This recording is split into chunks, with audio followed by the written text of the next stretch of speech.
Saya belum dapat gaji bulan ini. Akhir bulan saya datang balik bayar boleh? Tak takut nanti saya. Tak ada masalah. Kita makan tak ada masalah. Tak kisah. Oh, banyak akak you bagi. Tak apa. Kenapa you? Tak apa. Kita Malaysia punya orang, tak ada masalah. Kita buat makan kita tak ada masalah. Kita okey. Kita Malaysia punya orang, tak You ada nak masalah. apa? Paling murah punya lah, tak apa. Tak apa sah. Semua ni murah. Semua murah. Satu set ringgit kita.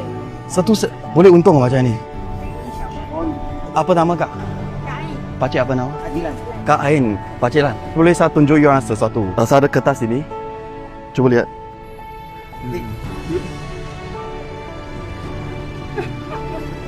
You orang baik. Sini ada RM1,000 untuk you orang. Saya yakin duit ini di tangan you orang, lebih ramai orang akan dibantu.